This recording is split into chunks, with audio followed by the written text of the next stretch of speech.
often did not get along, especially as my godchild got older and I took on babysitting duties while her parents worked and slept. It was not something I minded as I adored the child. I often talked about her with my coworkers and I loved to show pictures and stories. However, this was not something shared by my higher ups. My supervisor was upset that I could not work overtime to help him as we were the only two in receiving for the store because of either my second job or babysitting.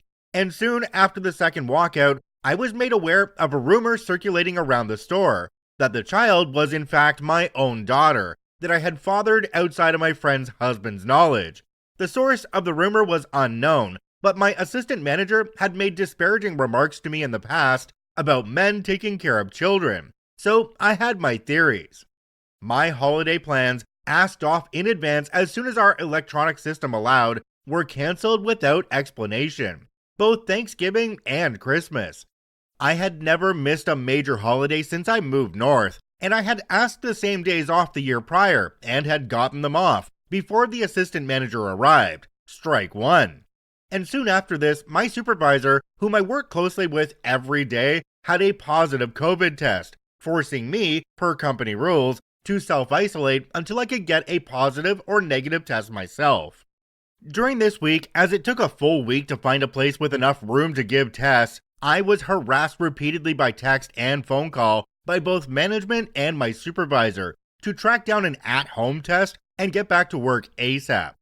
All the while, I had to inform everyone I was in contact with, including my friends, family, and roommates, that I had been exposed, risking their own holiday trips and plans. Strike two. Thankfully, my test was negative. A week after this, the Northeast gets slammed by a snow and ice storm. I drive a four-wheeled vehicle and so made it in, but near the end of my shift, I was made aware that my friend's husband had been injured and stranded in a car accident on the ice, and so left to get them home and their car to a service station. To add to it all, they have lost power in their home with an infant, leaving me with the only person they could turn to with a vehicle and power. I will admit, I had a few sick hours left, but informed work that I would be out on a family emergency. For that week, I called out each day with ongoing family emergency, with snow and ice coating the streets, and power still down throughout our city. And every day, I was hounded by calls from management demanding I return to work regardless. This would have not only risked my own safety, but would have stranded my family at my apartment, with no way to get supplies or get home once the power returned. Strike three. I was done. Early in the morning that following Sunday, I walked into work and placed my resignation letter on HR's desk. That is important later. I had tendered it to be immediate as I live in an at-will state. Was it petty? Yes. I will freely admit that. I had given 8 years of my life to this company and asked very little in return. As I was leaving, I crossed paths with my supervisor, who asked angrily if I was finally coming back to work. I informed him of my decision to leave, ignoring his provocations, and left to go home and sleep. Several hours later, I received the gift that would ignite my semi-accidental revenge: a single text from my assistant store manager. "We will see how long you can take care of your love child without us." Well, seems I found my probable source. My friends had been made aware of this rumor from the start. I did not hide anything from them, and did not want any kind of rumor, however unlikely, to reach them from anyone but me. They are my closest friends and compatriots, and have given me the greatest gift in the form of my godchild, whom they insist I call my niece, as I am family. Lovechild feels like a slur against her, and I am not cool with that, and neither are they. However, they inform me of the monumental screw-up my, now former assistant store manager had made. It was time for corporate HR to be made aware, and so I began to compile my evidence.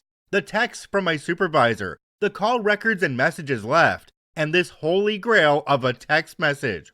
If I was going to leave, I was, at the very least, going to give some blowback on the team that had been so willing to target me. What happened after is secondhand from friends I had still at the store, and so I cannot entirely verify all of it, but the assistant store manager played herself. The following day, a meeting of management and supervisors was convened, where the assistant store manager made it known that I had been fired, not self-terminated, for job abandonment and immorality. And unless I am grossly misinformed about the nature of American retail work, immorality is not a fireable event. To my supervisor's credit, he defended me to the assistant store manager and was fired on the spot. The store's HR rep, having earlier gotten my printed termination letter on his desk, made it known that I had indeed not been fired, but left on my own. And the assistant store manager attempted to fire him as well in front of the staff. And from there, it spiraled. According to my source, entire departments began to walk out or outright quit, having had their own problems with the assistant store manager. Appliances quit down to a man. Garden left with their manager to work at a competitor's, as he had been working on this well before my saga began.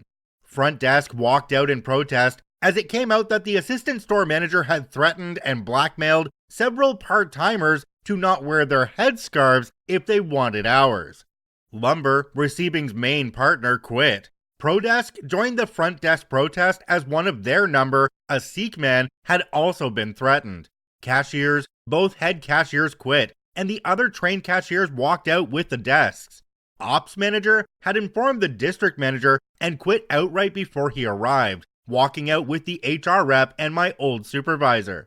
My source's last report of the assistant store manager was seeing her sprinting to her car after having heard that the district staff was inbound, and the store manager was forced to shut the store down for the next 2 days, last I've heard.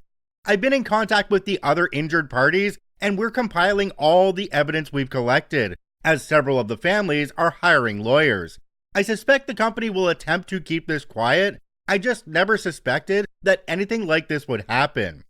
I have a full-time position at the gym upcoming, and I've been enjoying the extra sleep and time I get with my family. I'm never working 56 to 64-hour weeks ever again. And I will never darken the doorstep of that store again. I hope my assistant store manager enjoyed the temporary rush of power.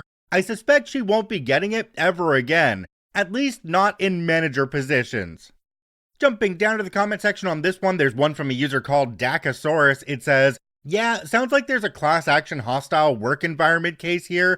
The whole store was willing to quit after directly suffering or witnessing harassment and threats for a variety of reasons, many of them being based on protected classes. It's even happened with previous managers. The company and enabling perpetrating employees are exposed to liability. OP and coworkers might seriously consider consulting a lawyer.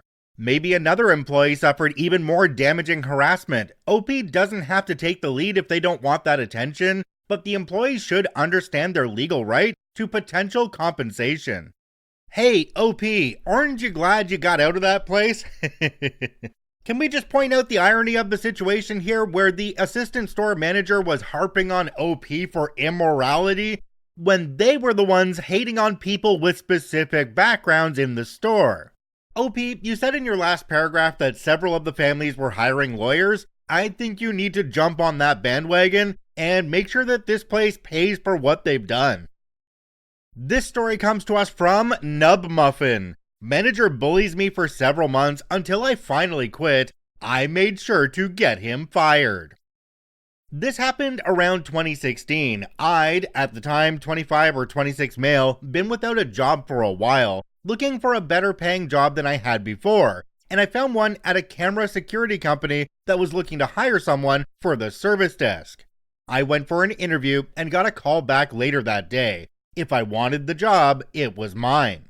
Now, my new manager was an ex-military, specifically ex-army, not American, just pointing that out.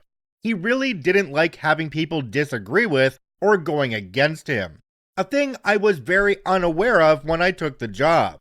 For 2 to 3 months, everything was going well. The manager was cordial and seemed to really enjoy having me there.